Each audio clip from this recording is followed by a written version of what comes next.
June 1942, a walled-off section of a General Motors factory in Anderson, Indiana.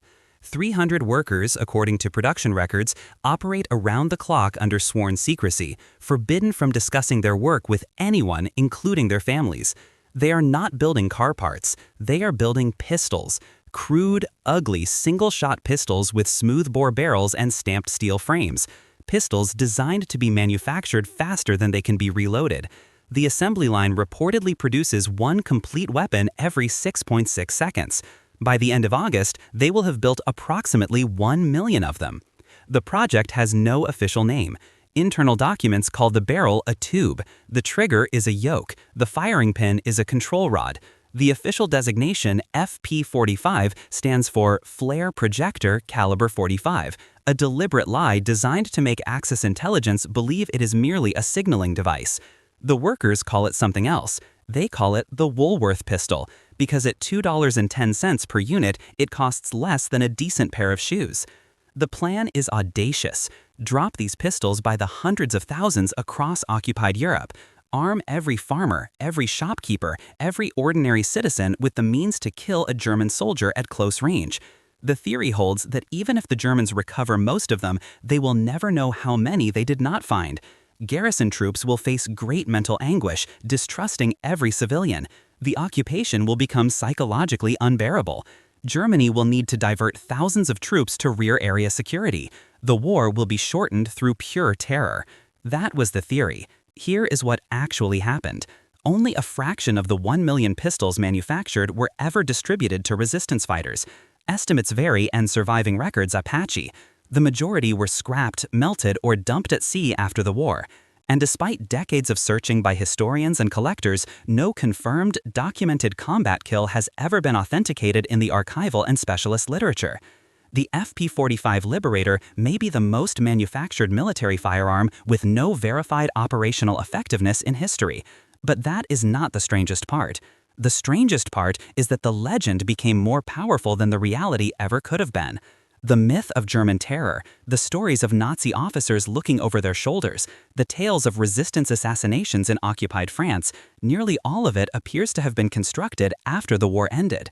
This is the story of a weapon that failed at its intended purpose, and then succeeded beyond imagination at something else entirely, terrorizing not German soldiers in 1943, but American gun collectors in 1993. The Liberator did not win the war, but it won something far more enduring. It won its own legend. The problem the Liberator was meant to solve seemed straightforward. By early 1942, Germany controlled most of continental Europe. Occupation forces were spread thin across France, Belgium, the Netherlands, Norway, Denmark, Poland, Czechoslovakia, Yugoslavia, and Greece. Resistance movements existed in all these countries, but they lacked weapons. The British Special Operations Executive and the American Office of Strategic Services were paradropping Sten guns and explosives to partisan groups, but demand vastly exceeded supply. The Joint Psychological Warfare Committee proposed a different approach. Instead of arming organized resistance cells with quality weapons, they would arm the entire civilian population with disposable ones. The concept did not require the pistols to be effective in any traditional military sense. They needed only to exist and to be known to exist. A single-shot contact-distance assassination tool would allow any civilian to kill one German soldier and take his weapon. More importantly, the mere possibility of armed civilians would force the Germans to treat every occupied citizen as a potential assassin. Psychological warfare through industrial manufacturing. The man who made this concept physically possible was George Hyde, a German-born American firearms designer working for General Motors' Inland Manufacturing Division. Hyde had previously designed the M3 grease gun submachine gun, a weapon already notable for simplified production. For the Liberator project, he went further. He stripped away everything that made a pistol a pistol. The result measured 5.5 inches long and weighed 1 pound. It fired a single .45 ACP round through an unrifled smoothbore barrel, essentially a steel tube spot-welded to a stamped frame. The smoothbore meant bullets would begin tumbling shortly after the muzzle. Accuracy beyond 4 yards was essentially random. Beyond 25 feet, hitting a man-sized target became a matter of luck rather than skill. This was not a design flaw, it was deliberate cost engineering. Rifling machinery was expensive. The Liberator needed to be cheaper than the ammunition it fired. The reload process bordered on absurd. After firing, the user would pull back the zinc cocking piece, rotate it 90 degrees, lift the hinged breech plate, insert a wooden dowel through the muzzle to push out the spent casing, manually load a fresh round, close the breech, and rotate the cocking piece back into position. This took over 30 seconds, several times longer than the reported assembly time per pistol. The complete kit included the pistol, a waxed cardboard box, a wooden ejector dowel, 10 rounds of Frankfurt Arsenal 45 ACP ammunition, and a 12-panel instruction sheet. The instructions contained no words whatsoever. Entirely pictoric, they were designed to be understood regardless of nationality or literacy. Notably, none of the basic principles of marksmanship were addressed. The weapon was designed for contact distance assassination, not aimed fire. General Motors treated the project with extraordinary secrecy. Guide Lamp Division, which normally manufactured automotive headlights and turn signals, had zero firearms experience. This was considered an advantage. Workers who did not know what a proper pistol looked like would not question the crude design. Multiple GM facilities contributed parts. Frigid air-chambered barrels at 600 per hour. Saginaw Stalingear made barrel bushings. Detroit Transmission produced barrel collars. Guide Lamp handled final assembly. Every pistol was test-fired at least once, consuming over 1.5 million rounds of ammunition. Contemporary test reports and later recollections mention handling accidents during production and proof firing, though specific casualty claims that exist in collector lore lack consistent official corroboration. Now, before we see what happened when these pistols reached the war, if you're enjoying this deep dive into wartime manufacturing, consider subscribing. It takes a second, costs nothing, and helps the channel grow. Alright, let us get into the distribution and the myth. Here is where the legend story diverges from its legend. The weapons were built. The theory was sound, at least on paper, but theater commanders refused to implement the plan. General Eisenhower's staff never saw the practicality in mass dropping the Liberator over occupied Europe. Of 500,000 pistols shipped to Britain in October 1942, Eisenhower authorized fewer than 25,000 for possible emergency use, roughly 5%. His stated reasoning was that air resources were better utilized dropping bombs on the enemy rather than pistols to civilians. The logistics supported his skepticism. British Whitley bombers could carry approximately 600 pistols per mission. Distributing 500,000 would require over 800 dedicated flights, a significant diversion from strategic bombing at a time when every aircraft mattered. General Stilwell and MacArthur in the Pacific were similarly unenthusiastic. Only MacArthur eventually requested 50,000 units, making the Pacific the only theater with documented meaningful distribution. 8 reached native villages in the Solomon Islands. Some were delivered by submarine to the Philippines. Original pistols have been recovered there, confirming actual distribution. The OSS received 450,000 Liberators transferred from the Army, but preferred to supply resistance fighters with more effective weapons whenever possible. They never made any large-scale effort to distribute them. What about France? The stories of French resistance fighters assassinating German officers with Liberators are among the most persistent elements of the legend. Ralph Hagen, whose 1996 book, The Liberator Pistol, remains the definitive study, conducted extensive interviews with American, British, and German military intelligence personnel, OSS and SOE operatives, and French resistance fighters. His conclusion was unambiguous. He found no written evidence showing that the FP-45 was ever distributed in any significant quantity in France. The French Maquis received over 85,000 Sten guns paradropped in 1944. They received thousands of other weapons, explosives, and supplies. The Liberator was irrelevant to French resistance operations. The fate of undistributed Liberators reveals the program's failure. Specialist collectors and ordnance summaries report that hundreds of thousands were scrapped, melted, or dumped at sea after the war. Some sources estimate over 400,000 disposed of in this manner, though precise official disposal records are incomplete. Large shipments to India were reportedly dumped in the Indian Ocean rather than distributed. Now we arrive at the question that matters most for this story. Did the Liberator actually terrify Nazi officers across Europe, as the legend claims? The evidence suggests it did not, because the evidence does not exist. No Wehrmacht orders mentioning the Liberator have been produced by any researcher. No Gestapo policy documents addressing the threat of concealed American pistols have been cited. No German security memorandum warning garrison troops about civilian assassination weapons have been authenticated. The Bundesarchiv contains extensive German military records, but no one has found German assessments of the Liberator threat within them. The Nazi officers were terrified narrative appears in American gun publications and collector forums, never with German documentary evidence to support it. The psychological warfare concept was indeed part of the original 1942 planning justification. The Joint Psychological Warfare Committee genuinely theorized that German awareness would create mental anguish. But this theory was never tested at scale because the weapons were never distributed in quantities sufficient to create awareness. There is exactly one widely cited first-hand account of a Liberator kill. A German military policeman named Nicholas Langer allegedly witnessed a Panzer officer's assassination on the morning of D-Day.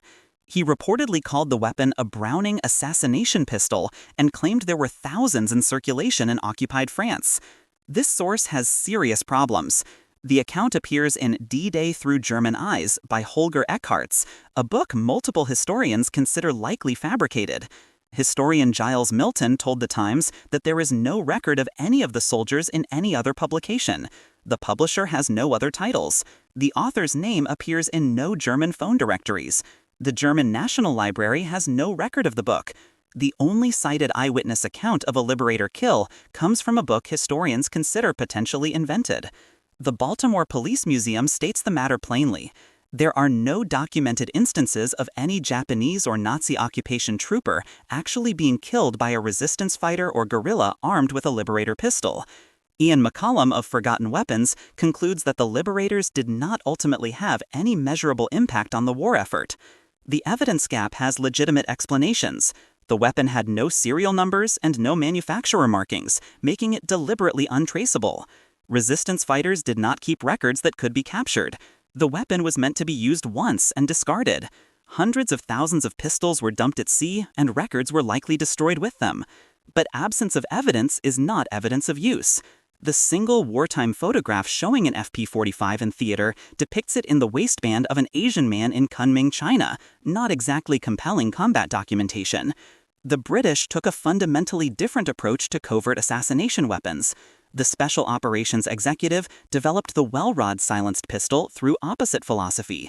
Where the Liberator prioritized quantity and psychological theory, the well-rod emphasized quality and documented effectiveness. The well-rod achieved 73 decibels of sound reduction, no louder than a finger snap. It had a rifled barrel with reasonable accuracy to 30 yards in daylight. It was designed for trained SOE and OSS operatives rather than untrained civilians. Only approximately 2,800 were manufactured during the war, compared to 1 million Liberators. The critical difference is documentation. The well-rod has confirmed use in World War II, the Falklands, Northern Ireland, and Vietnam. It remained in British service for decades. The weapon built for professionals left a professional record. The weapon built for amateurs left only legends. SOE ultimately decided not to distribute any Liberators in France. They chose den guns for partisan warfare and well rods for targeted assassinations. The British invested in effective tools for trained agents rather than mass distribution of marginal weapons. The profound irony of the Liberator program is this. The weapon designed to win through psychological effect achieved its greatest psychological impact not on German soldiers during the war, but on American collectors decades afterward. Original FP-45s command $1,700 to $5,000, depending on condition and completeness. Fewer than 300 original waxed cardboard boxes are estimated to survive. The packaging can equal the pistol's value. One unopened 1942 box with complete kit is worth more than many antique rifles. The Tarot narrative grew primarily in post-1970s popular accounts, spreading through collector communities, gun magazines, and eventually internet forums. The timing suggests post-war romanticization rather than wartime reality. When someone in Langley remembered those long-gone Liberators in the early 1960s, the CIA commissioned the Deer gun for Vietnam. Russell Moore designed a lighter, cheaper 9mm version. Only 1,000 were manufactured in 1964. After the Kennedy assassination, Congress passed laws requiring destruction of clandestine devices. Almost all Deer guns were destroyed. An estimated 10 to 20 originals survive, selling for over $20,000. The fundamental flaw was never the Liberator's design. It was the concept itself. Both weapons became obsolete when conflicts escalated from covert to conventional warfare. Neither proved practical. Both were psychological warfare concepts that never succeeded as actual combat tools. Return with me to that General Motors factory in Anderson, Indiana, June 1942. 300 workers building approximately 1 million pistols in 11 weeks. They believed they were arming the resistance. They believed their crude, ugly $2 weapons would strike fear into the heart of the Nazi occupation. They believed in the theory of psychological warfare through industrial manufacturing. The theory was never tested. The weapons were never distributed at scale. The German officers were never terrified, at least not by liberators. The resistance fighters of France made do with Sten guns, which actually worked. But here is what those workers could never have predicted. 80 years later, their 5.5-inch stamped steel pistols would sell for thousands of dollars. Their waxed cardboard boxes would be worth more than the weapons inside them. Their wordless instruction sheets would hang framed in collectors' homes. The Liberator failed at everything it was designed to do. It succeeded at something far stranger.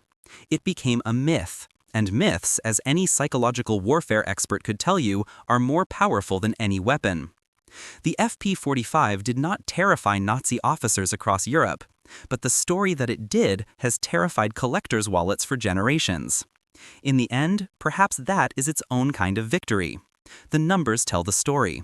Approximately 1 million manufactured, only a fraction distributed, no confirmed documented wartime kills authenticated in the specialist literature, and one legend that refuses to die.